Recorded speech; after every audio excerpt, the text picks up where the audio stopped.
Hi guys, Kisan വാണിയുടെ മറ്റൊരു വ്യത്യസ്തമായ വീഡിയോയിലേക്ക് നിങ്ങൾക്ക് ഏവർക്കും ഹൃദ്യമായ സ്വാഗതം.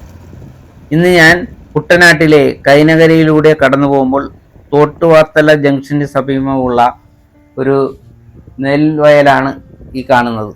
അതായത് നല്ല സമൃദ്ധമായി പച്ചപ്പരവതാനി വിരിച്ചതുപോലെ ആടി ഉലഞ്ഞു നിൽക്കുന്ന ഈ നെൽ പാടത്തിലെ ഒരു ദൃശ്യം കണ്ടിട്ടാണ് ഞാനിവിടെ ഇറങ്ങിയത്.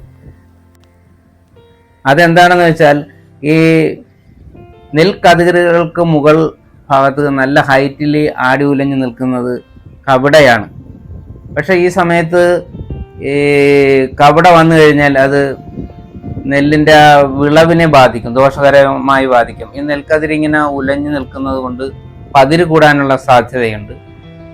അപ്പോൾ അത് വിളവ് കുറയും. ഈ പ്രദേശത്ത് മറ്റുള്ള പല പാടങ്ങളിലും നോക്കിയിട്ട് ഇതേപോലെ കവട ഇങ്ങനെ പൊങ്ങി നിൽക്കുന്നതായിട്ട് കണ്ടിട്ടില്ല. ഇവിടെ കുറച്ച് ഭാഗത്ത് മാത്രമാണ് കവട ഇങ്ങനെ നിൽക്കുന്നത്.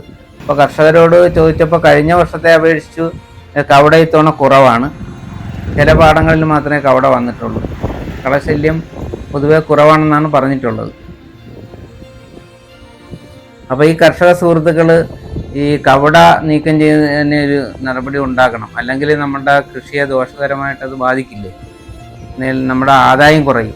അപ്പോൾ അത് ഒന്ന് ശ്രദ്ധിക്കേണ്ടതുണ്ട്. ഇനി ഇതിൻ്റെ വിളവ് കിട്ടാനായിട്ട്, വിളവിഞ്ഞ് വരാനായിട്ട് ഏകദേശം ഒരു 40 ദിവസമെങ്കിലും എടുക്കേണ്ടി വരും. അപ്പോൾ അതിനുള്ളിൽ മഴ വന്നു കഴിഞ്ഞാൽ അതും പ്രശ്നമാണ്. അപ്പോൾ നമ്മുടെ എന്തായാലും നമുക്ക് ഈ തുലാമാസത്തിൽ കൃഷി വിളവെടുക്കാൻ സാധിക്കത്തില്ല, വൃശ്ചികമാസത്തിലേ സാധിക്കുകയുള്ളൂ. അപ്പോൾ മാന്യ കർഷകർ ഇതിലൊരു ശ്രദ്ധ ചെലുത്തണം.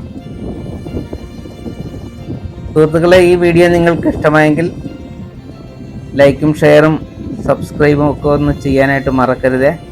Thank you.